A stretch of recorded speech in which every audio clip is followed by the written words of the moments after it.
Welcome everyone to the Real News Network. My name is Maximilian Alvarez. I'm the editor-in-chief here at the Real News, and it's so great to have you all with us.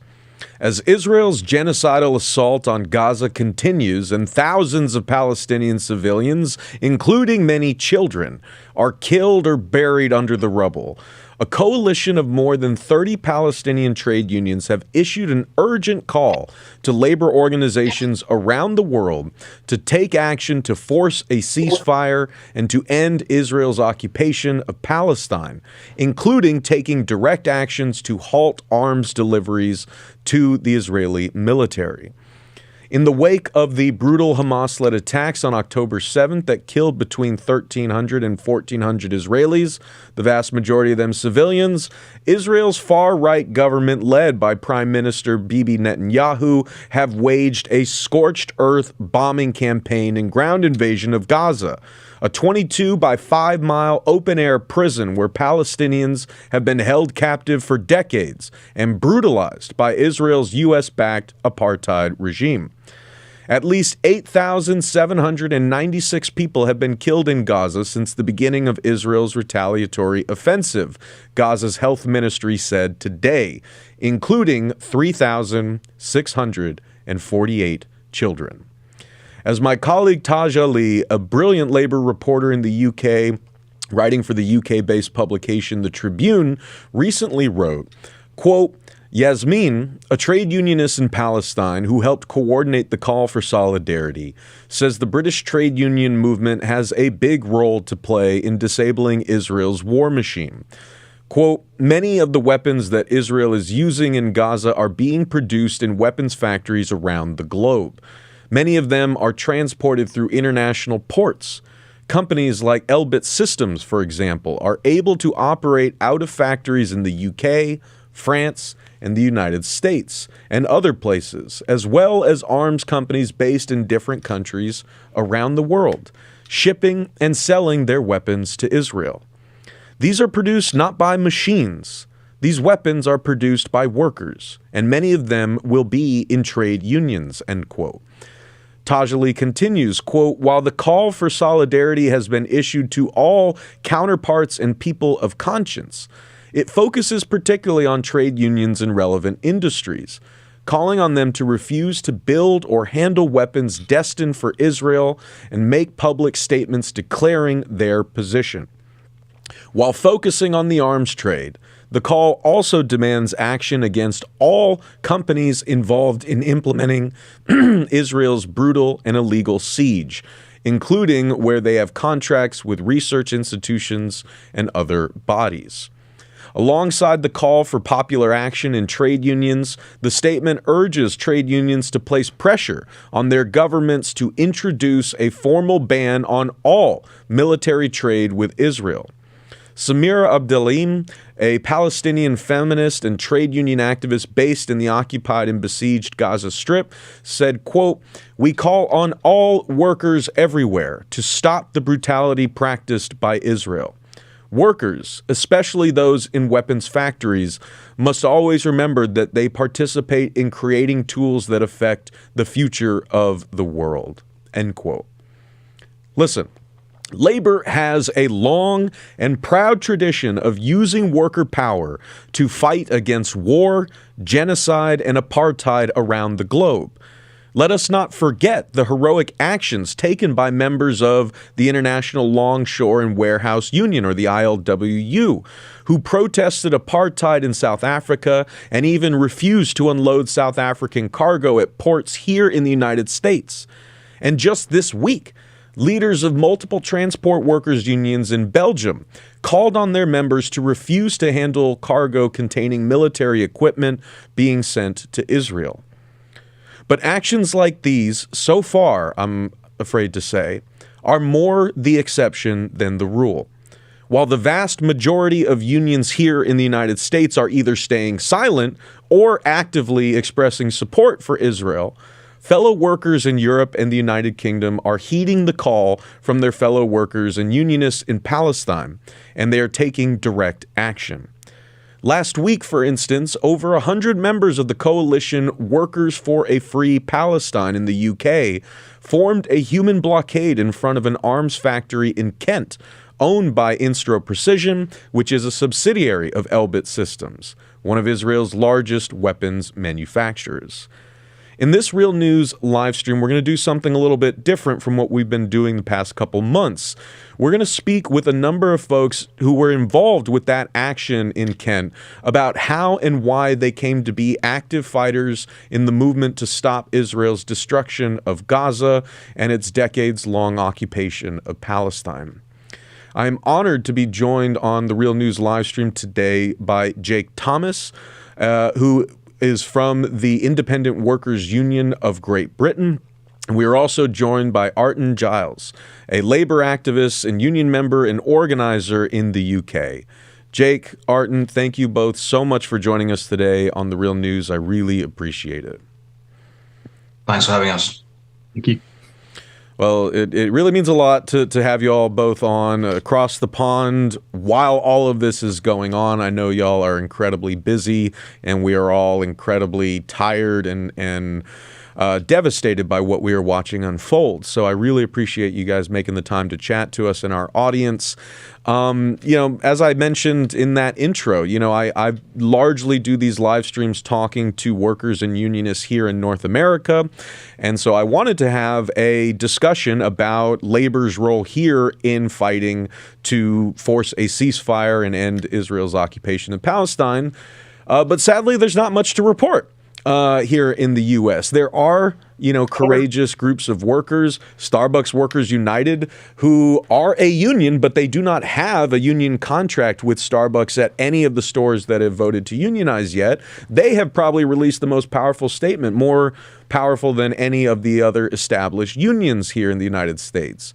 There are also small groups of workers like Healthcare Workers for Palestine, who I will be interviewing this week for my labor segment on Breaking Points. They are a group of rank-and-file healthcare workers in New York who are going to be leading a candlelight vigil in New York this Friday, so people should keep an eye out for that. But again, those are largely the exceptions that prove the rules. And so I was really encouraged to hear about the action that y'all were involved in over there in the UK, and I wanted to make sure that our Real News viewers and listeners knew about it and could hear directly from you about what happened, how y'all got involved, and where we go from here. So I want us to start. Before we kind of really dig into all of that, I want to ask y'all if you can, take a few minutes to introduce yourselves to the live stream. Let's talk about who you are, what you do, and what your life in the UK has been like up until, this past month as a working person in the United Kingdom, as unionists. And then I want you to talk about how you both how and why you came to become active fighters in the movement to stop Israel's genocidal destruction of Gaza. So, Jake, why don't we start with you, and then Arton, we'll toss it to you. Yeah, thank you. So I am a member of the IWGB union. For those that don't know, it's this really, really small union in the UK that was set up by migrant cleaners at universities who were not happy with some of the larger, more bureaucratic unions that they were a part of and wanted their own fully democratic space. We kind of represent people who don't have traditional employment contracts, like gig economy workers, outsource workers. Before working full-time at the union, I was a delivery rider, so I was on a gig economy contract, and that kind of pushed me into getting more involved actively with the IWGB. Because of our size and some of the people that we're organizing, much like the Starbucks workers you mentioned, we don't really have formal recognition contracts with that many workplaces. So we do have to rely quite heavily on direct action and leverage in our campaigns that comes from the rank and file rather than from a contract or anyone in a position of power. So we're fairly used to having to build that organically from the bottom up. And having done that, having been involved in those networks, you kind of get to know a lot of people on the left around both London and the UK, get a bit more active in other things. And from there, you start to meet people who will introduce you to other people. And I think from there, we started forming these networks where we have been able to respond to the calls from Palestinian trade unionists and try to organize actions on quite short notice, and not just that, but try and learn from them and develop these models. So yeah, it's been quite an interesting experience moving from very local campaigning and workplace campaigning to such a massive scale international campaign. So yeah, I'm not sure Artin had anything. But... Thanks. So I no, that was really interesting to hear, Jake, and big fan of WGB and the organising that you guys are doing.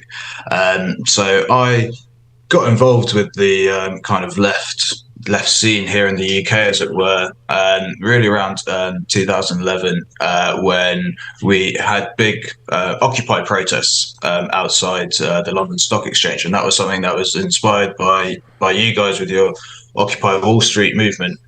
And I guess kind of got to know people, got to realise that this is where I want to be at the kind of fight against the system that we're living in now, and then from that kind of developed relationships with various comrades, and started listening to more Loki and Immortal Technique and other inspiration from across the pond, and realizing that we need to do something and that another world is possible.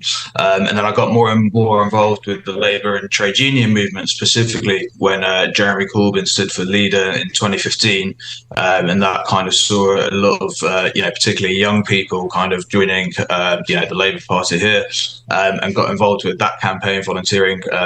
Seeing how I could help. I was teaching at the time when I came out of uni, and even in our schools, you could see that the 13 years of a conservative government that we've had, and the whole neoliberal system that we're living in our society is detrimental to the working class. And so that's how I got involved, and obviously seeing what Israel has done and the Netanyahu government, and how they're pursuing essentially ethnic cleansing against the Palestinians, whether that be bit by bit on a daily basis with settlements and the blockade of Gaza, or in an all-out war that we're seeing now. And it's not a war, actually, it's genocide with, as you said, over 8,000 people dead. So really feeling like we need to be doing something, whatever it is. And obviously I was really happy to participate in the action last Thursday, which was in response to the Palestinian trade unions call out.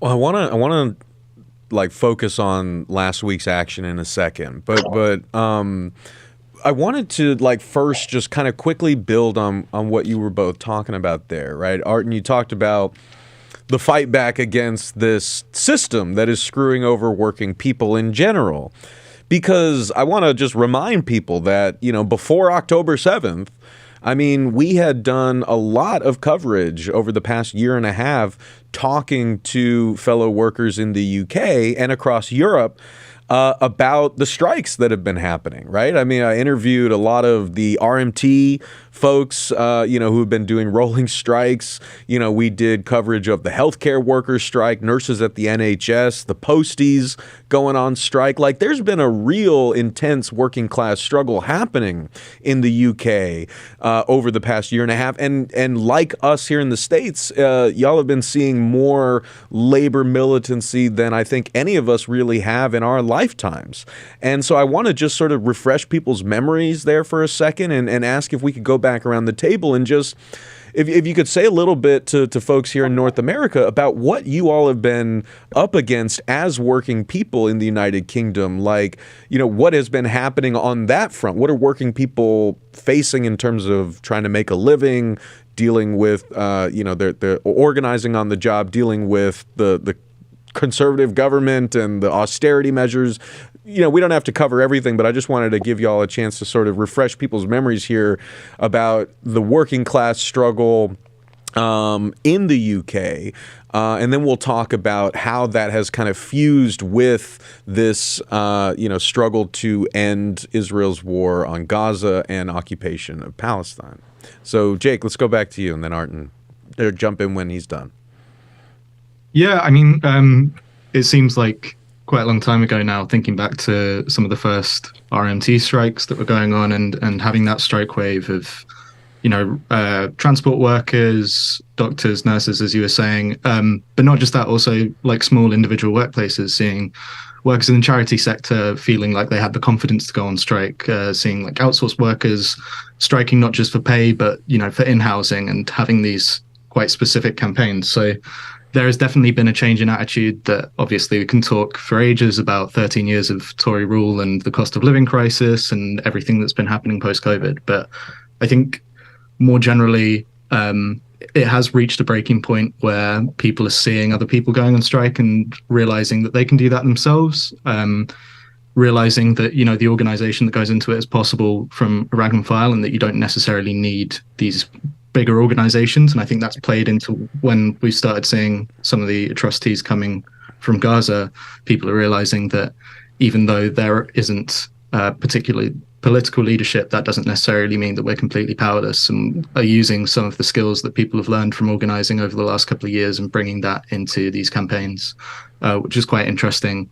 We obviously have quite large organizations like PSC, Palestine Solidarity Campaign, who are organizing quite big things and have a lot of funding, but a lot of this is just coming from people in, you know, WhatsApp groups, talking to each other, bringing experiences that they've had on picket lines, winning small victories in their workplaces and using those techniques to do things on a bigger scale and seeing what can be transferred from one thing to another. So it is good to see that, you know, despite not all of the campaigns in that strike wave of 2022 and 23 being victories, there is a lot of class consciousness and skills and knowledge that has come from that, as well as networks being built and, you know, people managing to meet other comrades who can come together and help in times of crisis like this. Yeah, definitely. And just to kind of follow on from that, I mean, obviously, like Jake was saying, it was a little while ago. I mean, last year we had, I think, what some people call the hot strike summer, which then turned into a cold winter striking season, and kind of, you know, I think what was crucial, and a lot of the people with you know, strong experience of this realised this, and I'm kind of saying this message is, you know, it's nice weather now, but this fight isn't going to be over until November, December. We're going to have to be doing the same things on these picket lines, you know, early in the morning when it's you know, freezing temperatures almost, and keeping that morale up. But I think, like Jake was saying, you know, we've seen essentially leadership in the trade union movement from so many different unions, including especially the RMT and Mick Lynch, and hopefully some of your viewers have been able to see some of his excellent media appearances where he's really, you know, shutting down these right-wing commentators and telling them how it is, which is that workers want a pay rise. We're going through some of the worst cost of living crisis that we've seen, with inflation skyrocketing, and these workers haven't had a pay rise in many cases for 2-3 years, if not more, especially when you factor in COVID and lots of the stuff that happens around that. So certainly, you know, I remember going on many of the pickets, and tools such as Strike Map and other things have really helped. And that is, again, people coming together, you know, in many cases in voluntary capacity, not getting paid, and saying, how can we support these pickets? How can we support these strikes? And so Strike Map, for those who don't know, is an online tool where you can type in your postcode or zip code, as you'd call it, and find where your nearest picket is on that day, so you can join it and show solidarity to school teachers, doctors, nurses, etc., etc. And I think we've really seen a wave from that. So, you know, as Jake was saying, I think people started realizing that, you know, this is the way that we're going to win power. This is the way that we're going to win a pay rise. This is the way that we're going to win better conditions. I mean, I was speaking at a rally in Leicester, which is a couple of hours north of London, and I had a worker come up to me kind of saying, oh, I want to go on strike. I want to take my workplace out on strike.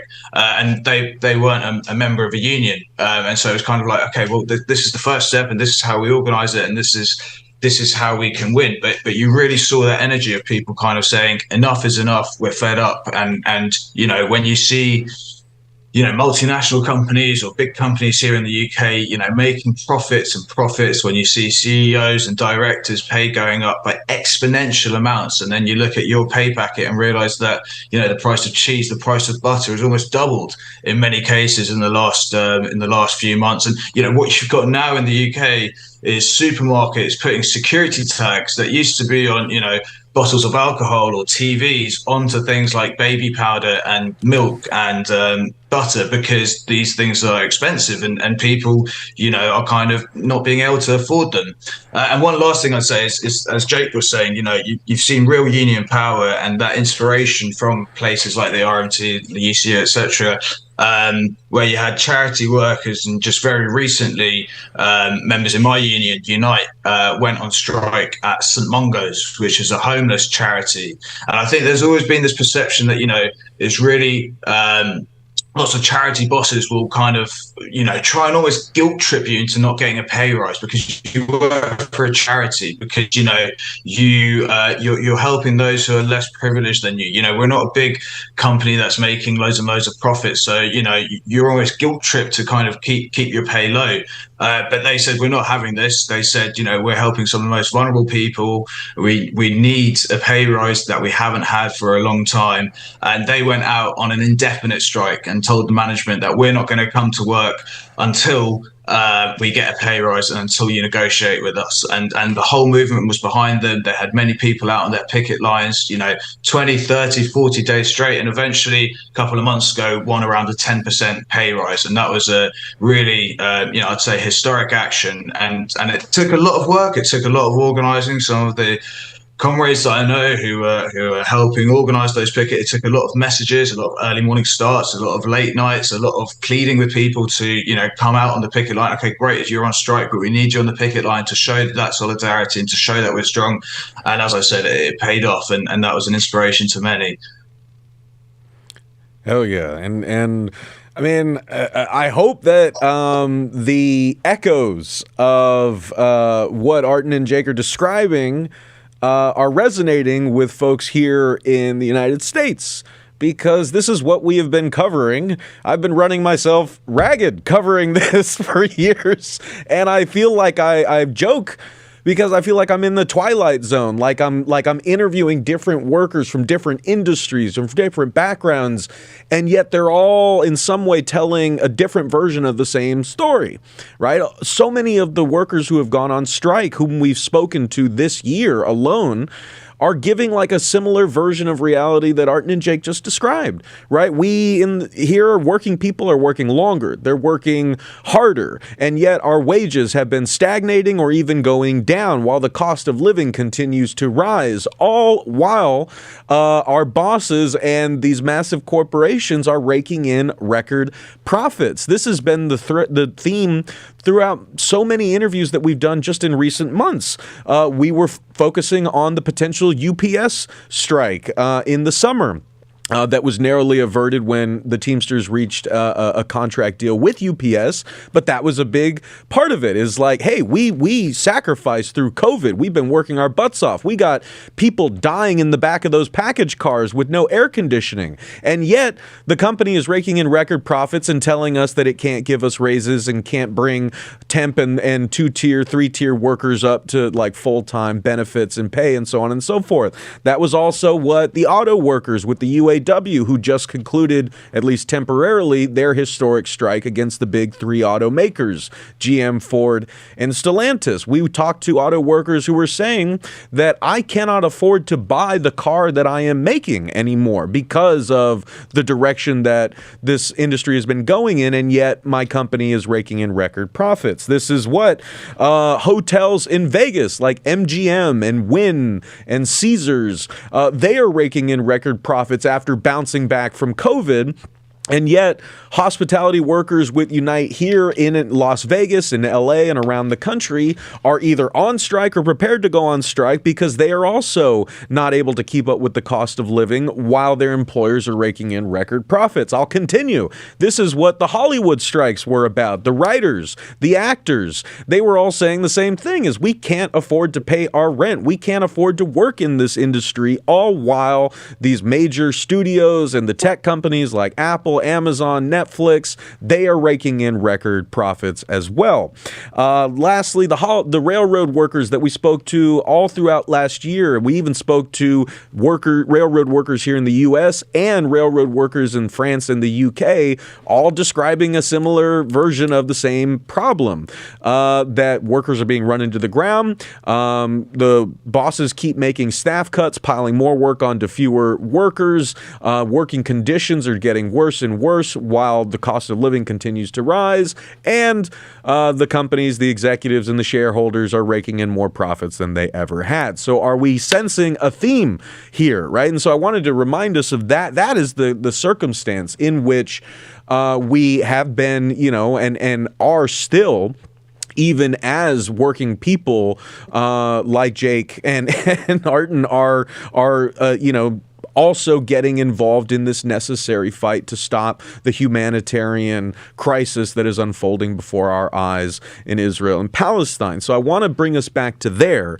and I want to focus on the action last week in Kent that y'all were involved in, because we should sadly assume that a lot of people who are watching this live stream may not have heard about this, or maybe only saw coverage of it on social media. So I want to ask you guys if you could take us there, if you can give us a kind of on-the-ground view of where this action came from, what it was like being involved in it, what it looked like on the day, and also what else is going on over there in the UK. So Jake, let's toss it back to you.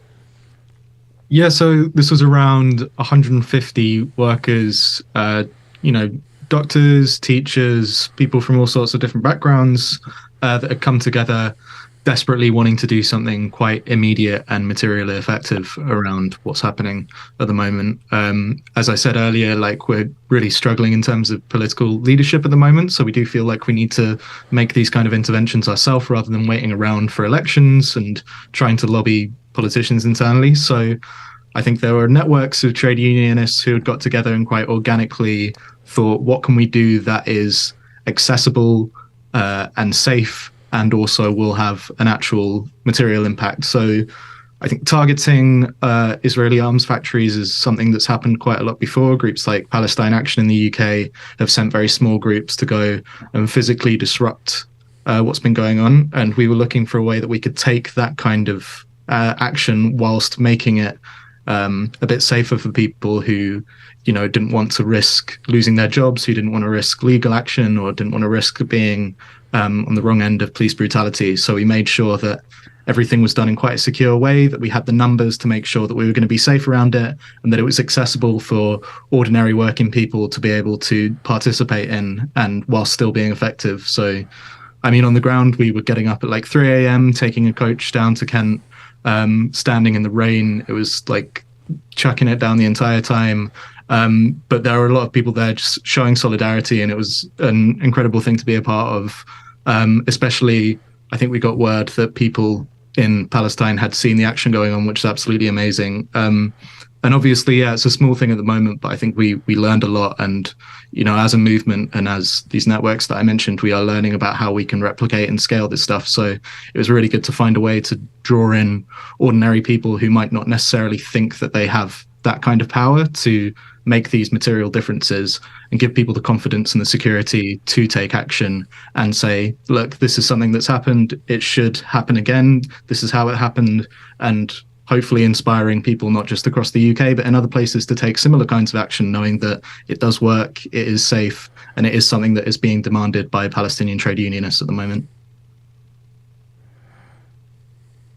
Yeah, completely echo that. It was a cold, rainy morning, but then the sun came out, and there was around 150 of us blocking the various entrances and kind of speaking to the workers. The main aim was to try and speak to the workers and tell them maybe consider turning around, kind of thing, and trying not to be complicit in this. And it's also about getting those contacts with workers who are in the factory, so that you might not turn them around today, but maybe there's something that you can do to speak to them and kind of build those relationships. And hopefully we've made a start of that. We know for a fact that we blockaded I think it was 4 lorries that tried coming out of one entrance and then tried realizing they were unsuccessful because there was a picket there, and then tried coming out of the other entrance where, you know, we were stationed, and again they weren't able to get out.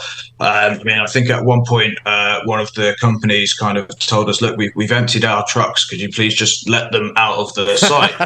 And you know, we said no, because you know, we're not going to let anything move out of this site, because you know, you're supporting genocide, essentially. And so it was quite an inspiring action. And as Jake said, it was really heartening to see that Palestinian trade unions had kind of spotted this and were, you know, happy that we were responding to their call. And hopefully it's inspired comrades in other parts of the country and in other parts of the world to kind of take this action or try and do similar. Because, you know, in 2014, when you had Operation Cast Iron, I believe it was, or Cast Lead, that Israel, you know, bombed Gaza again, killing over 2,000 civilians. In 2014, the UK government did suspend export licenses for weapons destined to Israel, and did suspend any new licenses being issued for weapons to be exported to Israel.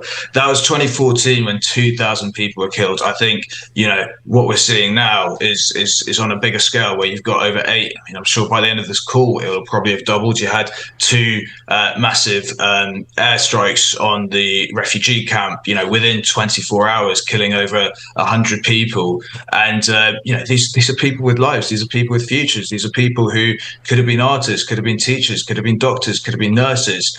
And so what we're saying to the UK government is, if you're not going to suspend these licenses, then we will stop the exports ourselves, because we're not going to wait around, and we are going to stand up to the complicity in this genocide. Yeah, I think that's beautifully and powerfully put, and it's a message that all working people and people of conscience need to hear right now.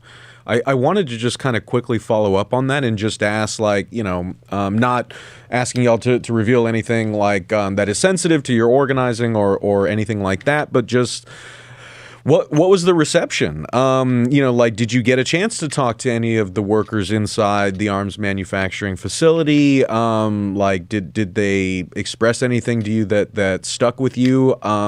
Were you getting honks of support or honks of the opposite of support? I just curious about how the action was received.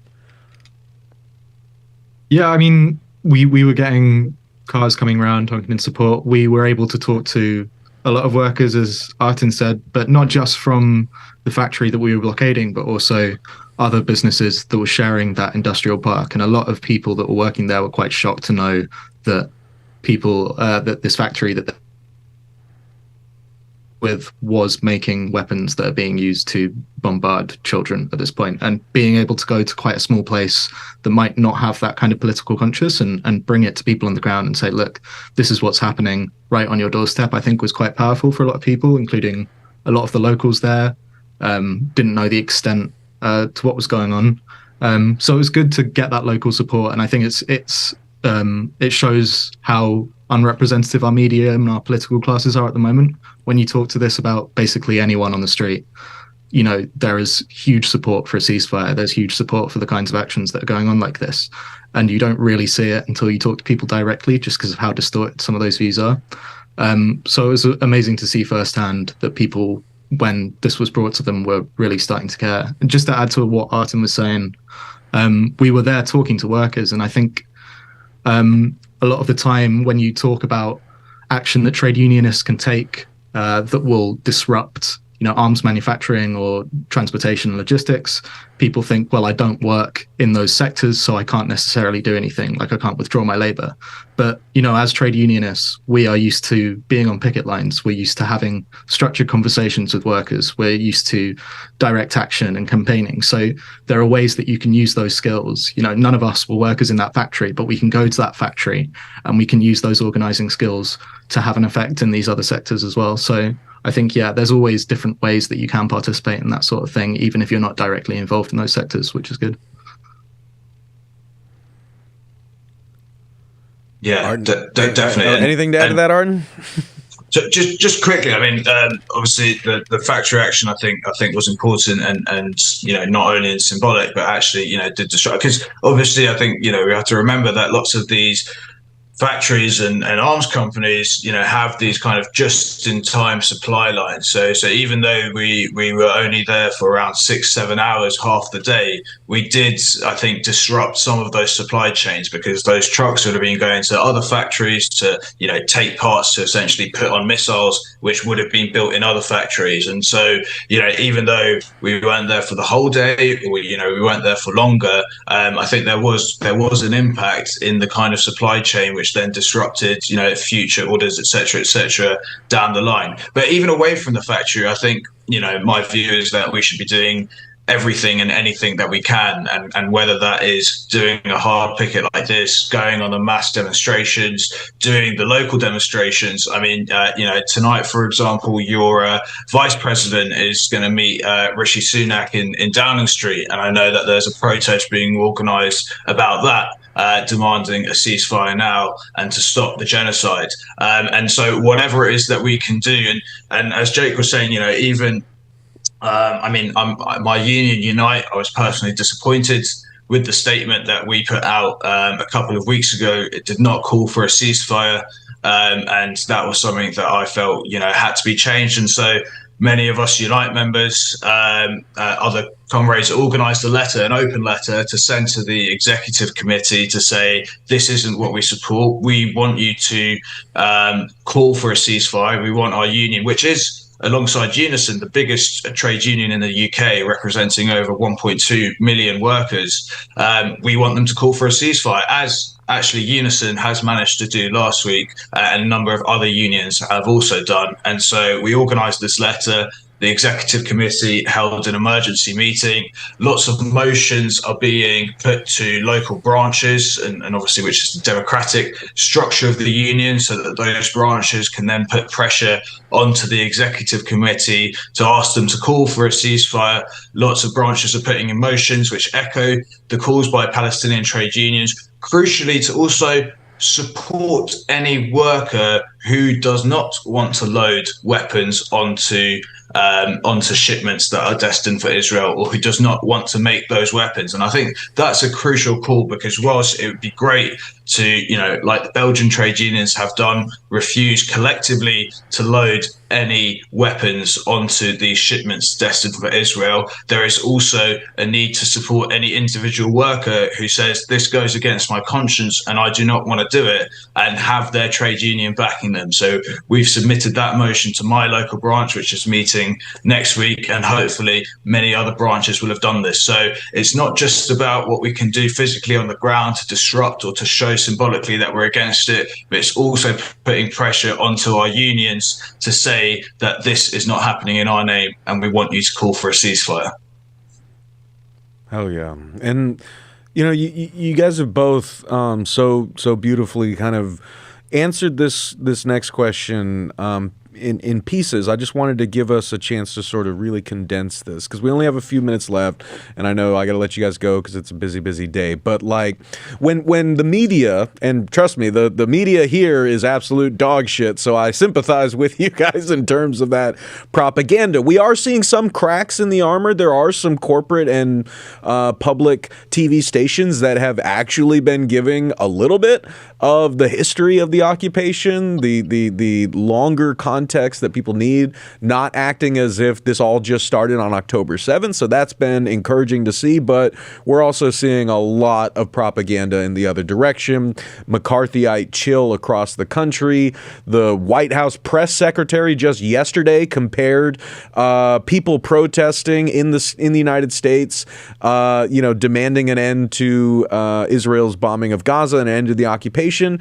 The White House press secretary compared those people to white supremacists marching in Charlottesville just a few years ago during the Trump administration, which is absolutely fucking despicable. And I fought those white supremacists in the streets in Michigan. I know what they're about, and I know that people like Richard Spencer, who was a full-fledged white nationalist who was leading a lot of those marches, explicitly pointed to Israel as the example of the kind of white ethno-state he and others wanted to establish here in the United States. So to the White House press secretary and the Biden administration, fuck you. We see you. We know exactly what you are after, and we're not going to take it anymore. I'm speaking for myself, no one else, but I'm really pissed about that, as you can tell. But I wanted to just sort of ask, because in that media maelstrom, amidst all the propaganda, when people talk about these solidarity actions with Palestinians, these direct actions that are being taken here in Baltimore and around the country, we talk about the people involved as just activists who kind of appear from nowhere, right? In the same way that we talk about consumers as if they are somehow this separate category of person, not working people, right? Workers are consumers. Workers are activists. We're the same people, right? We just have complex lives. And so you guys are working people like the rest of us. You are, and other unions full of people like the rest of us are, taking action and speaking out against the occupation. As, we did during apartheid in South Africa, workers and unions are now, as we're seeing, as I mentioned in the intro, more people are starting to use their labor power as a means of protest, like the Belgian unions that have announced that they will refuse to handle Israeli weapons cargo. So I wanted to just ask you guys, if you could talk us through how you and other workers and unions in the UK are sort of fusing the power and principles of the labor movement with the fight for a ceasefire and the fight to end the occupation, Israel's occupation in Palestine. Yeah, sure. So just quickly, and I'm sure Jake will have not much more to say, but it's essentially using those networks that we've built up through other organising, through the picket lines that we were talking about a short while ago, meeting people in localities, meeting people in their workplace, using those workplace connections to kind of say, look, we all want to see an end to the killing. Surely that's the minimum that we can ask for, and that's why we're demanding a ceasefire. Lots of trade unions are affiliated to the Palestine Solidarity Campaign, which has been leading alongside a coalition of groups, the call outs for these mass demonstrations that are happening. And lots of the trade unions have got good, strong policies on things like boycott, divestment and sanctions, as well as other things. So it is very good to see that. And what we're saying is, let's, as workers, stand with those policies and stand with the people of Palestine that, we've talked about a lot. There's many conferences, trade union events that I've been to where they'll have a Palestinian speaker or someone from the PSC campaign, but that's not during this kind of conflict, right? And what we're saying is, all those periods of talking, let's put it into action now, because this is the moment when those years of talking and years of saying we support Palestine, this is the time when they need our support, and that's why we're going all out to end this war. Yeah, absolutely. Definitely echo that. And yeah, I think one of the things that we touched on earlier was that I think being members of unions across so many different sectors means that we can take a huge range of actions. Not necessarily everything will be directly stopping arms going to Israel. There are so many different things that people are doing. Members of our university and colleges union, lecturers and researchers are organizing research boycotts. Uber drivers are organizing boycotts of insurance companies that on the BDS list. There are a lot of things that you can do. There are cultural boycotts that arts workers are working on, because not everyone is going to be fully up for doing quite intense direct action that involves blockading things or puts yourself at legal risk. So I think as a movement, it's really important that we have a lot of different things going on that can allow people to participate in whatever way they can and not necessarily feel like they're just spectating the whole time. The other thing I just wanted to finally touch upon was, as you said, with the media and with our politicians, it can often feel like you are in a minority. I think when we've been having these massive marches every weekend that have been increasing. I think the last one was reported to be around 500,000 people, and they're reported on as, this third party. It's not actual people are there. It's just this, pro-Palestine march, or some people have been calling it like a pro-Hamas march. And when you actually go there and when you speak to people, you realize that this is how everyone is feeling at the moment. There's over 3/4 of the country have polled to demand a ceasefire. So I think if you are feeling disillusioned and powerless about these kinds of things, don't look to the media and don't look to politicians. Just look to the rank and file, have these conversations within your workplaces, look at the actions that are going on, because that will give you a lot more confidence and resolve to actually find ways of fighting back, rather than being told, actually, no, you don't actually think this. This is what the consensus is. Like, we don't need to be told how we're thinking. We can collectively decide what we want to do and what action we want to take. Oh yeah. No, I mean, that's labor's enduring message, right? Is that, like, we are the agents of change. We have it within ourselves to change our circumstances. If we organize, if we harness the collective power that we have, there are so many more of us than there are of them. So whether you want to, take on Amazon, unionize, force them to recognize your union and get a contract so that you have more of a say in your workplace. But Amazon's going to resist you every step of the way, just like the Biden administration and CNN and all the weapons contractors are going to fight you every step of the way. Labor's enduring message is that we have strength in numbers and that we are the ones who can actually make that change. And I am so grateful to you both and to everyone out there who is fighting to make that change, however you can. And I just wanted to end in like a quick rapid fire round around the table, then I promise I'll let you guys go. As I mentioned, things are really dark here in the United States. There is a lot of resistance, but there is a deep McCarthyite kind of chill that is settled across the country, and that includes within the world of organized labor, right? I mean, the Starbucks workers have been viciously attacked for releasing their statement earlier this month. Just incredible, dedicated labor organizers like Cooper Caraway, who was previously employed with SEIU Connecticut, was fired. I mean, well, there's a public narrative about it, but like clearly the union caved to pressure to let Cooper go, which is a huge mistake and betrayal in my opinion. We of course have published Cooper's work and spoken with Cooper here at the Real News Network, and we stand resolutely with him and all workers and unionists who are speaking out against this genocide.